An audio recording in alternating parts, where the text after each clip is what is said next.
Hey guys! Magandang gabi! Welcome back po dito sa Gandara SRU channel for Showbiz Update. Andito na naman nga po ako muli, nagbabalik.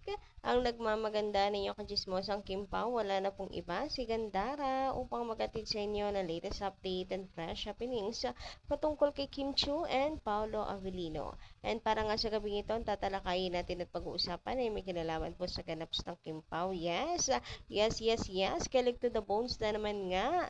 Lalo na ngayon na may event muli ang Kimpawang March 1 na pinakahinihintay at super excited si Kimi. And ang Paula Avellino tumatapang, aba. And syempre todo alalay din sa kanyang prinsesa. Grabihan ngayon. Pero bago po ang lahat ng yan, sa mga hindi pa po nakaka-subscribe, baka po meron lang ditong napadaan sa ating channel. Ngayon lang napabisita, i-click nyo na po yung subscribe button at notification bell na nandyan sa baba para mag-updated ka rin at ma-notify tuwing may bago tayong chika at balita hinggil sa Kimpao. Basta po mga balita na may kinalaman kay Kim Chiu and Paula Avellino, sagot na natin yan. And grabe, gusto ko magpasalamat sa lahat ng mga pumunta sa SM Dasma para dumugin at makita ng personal si Kim and Paolo. Napakaswerte po nung iba na talaga pong nahawakan, nalapitan ni Kim and Paolo. And parang, alam mo, nakakatawa kasi kahit pa paano, abay, napaka, po, ng mga fans behave dahil, makikita mo naman yung discipline nila po doon. 'Di ba? Ganyan po kamahal ng Kim Pao fandom si Kim and Paolo. Makita po nila harap-harapan si Kim and Paolo, sapat na. Yung iba hindi po maiwasan magpisi-pisi kina Kim and Paolo, pero normal naman po yun sa mga fans. Pero ayun nga, gusto ko pa rin i-highlight na kapansin-pansin rin naman po ang disiplina.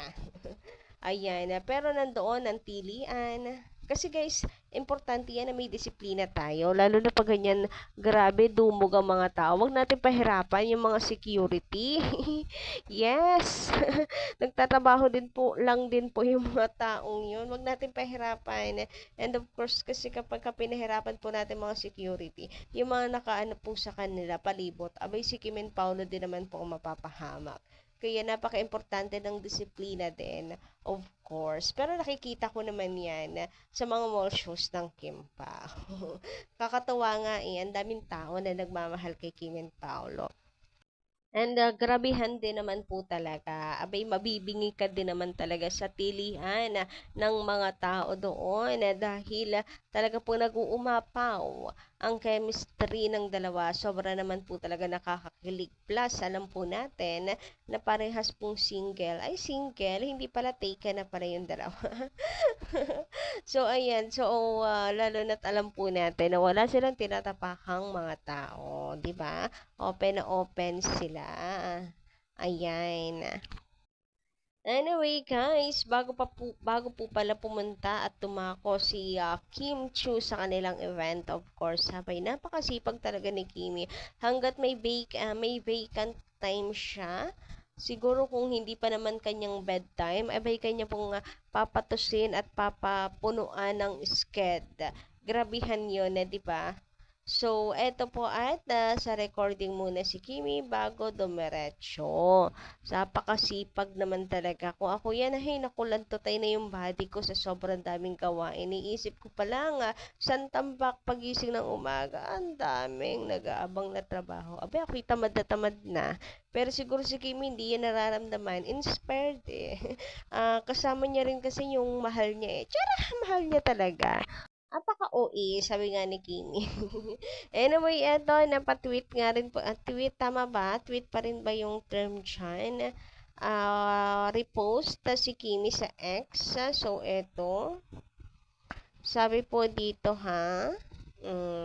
Hala, naging gate na yung poster. I love it. Thank you po. Grabe, napakalaki naman po talaga ng poster na yan. Hoy, grabehan. Yun totoo. Grabing pagmamahal po yan kay Kim and Paolo. Parang langgam na lang po ata ako dyan pag nagpa-picture ako dyan. Charot, napaka-OA. So, ito sabi dito, witness the unstoppable tandem of Kim Chiu and Paolo Avellino as they bring kilig to the world. Ayan, world talaga. Grabehan yun.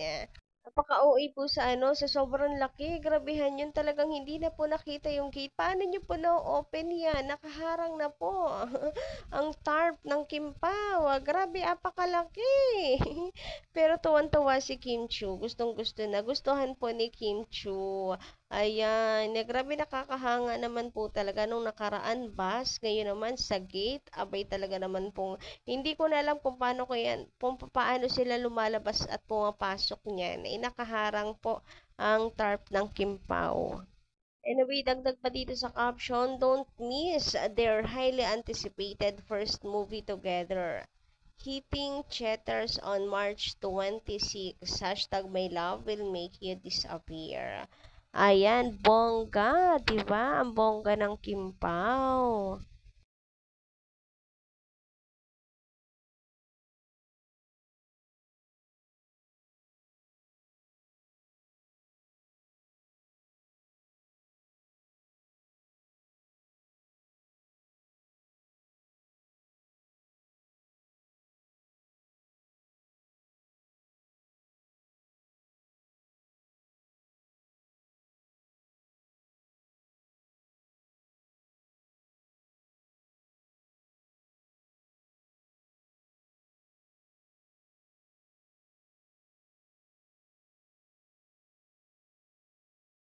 Samantala, eto guys, pag-usapan naman nga natin ang video na to ng Kim Pao. Kung makikita nyo dyan, ang kamay ni Paolo Avellino ay talagang always ready po para kay Kim Chu.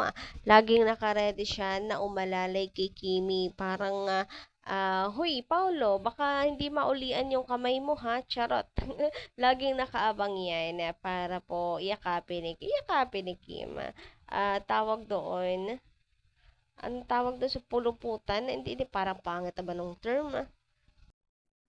Para maangklahan ni Kimi, ayan o, di ba, nung bumaba po sila sa hagdan ay nakaangkla na si Kimi sa kanyang pong braso. And nung kanina naman umaga, may napanood akong video din ng Kim Pao, mall tour din nila, mall show din nila, na kamay naman ni Paolo Avellino nakataas na nakaganyan para kunin ang kamay ni Kimi para kanyang alalayan. Ay, matik na talaga ang Paolo Avellino. Automatic na yung kamay. Uy, Paolo, baka hindi ka nga maulian yan. Charot. Napaka-sweet talaga naman pong grabe ang pag-alalay ng isang Paolo Avellino kay Kim Chu. Grabe pag-alalay niya kay Kim. Naku, Lord.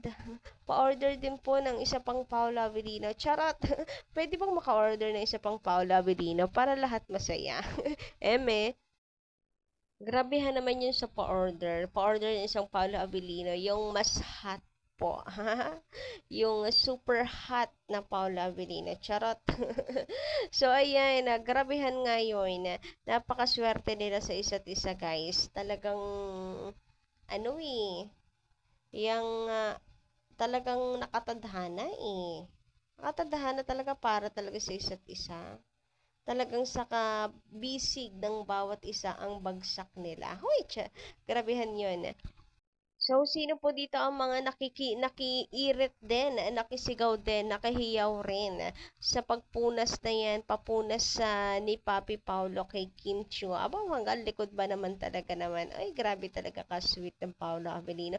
Tumatapang, biruin niyo, Paulo Avellino, nagaganyan, abat sa harapan ng napakaraming tao. Grabehan yan. Si Paulo Avellino, well, sabihin na natin, promo, ganyan. Pero hindi ganyan ang Paulo before talaga kahit pa sabihing nagpo-promote sila. Hindi ganyan. Talagang parang tuod lang talaga si Paolo Avellino. Basta present siya, yun na yun. So, nakakasagot siya ng interview, yun na yun. Basta nakapag-perform siya, yun na yun. Wala na mga ganyan extra sweetness na ganyan. Ngayon lang kay Kim Chiu kasi siguro talagang gustong-gusto niya rin yung ginagawa niya, yung pinagsisilbihan ang kanyang prinsesa. Grabehan, apaka-sweet. Sino mga nakihiyaw dyan? And for sure, marami na naman pong hindi makakamove on yan at makakatulog na maaga. Hoy, grabehan. Bago po tayo maging vampira lahat, ay matulog-tulog din po. Kahit, pilitin natin. For sure, sasagi at papasok pa din naman po sila sa ating panaginip. Kaya don't worry. Kahit tulog kayo, makikita nyo ang Kim Pao. Charot. Anyway, Hanggang dito lang muna ating update. Maraming salamat po sa inyong pakikinig. And don't forget to click the subscribe button and notification bell for more updates. Salamat!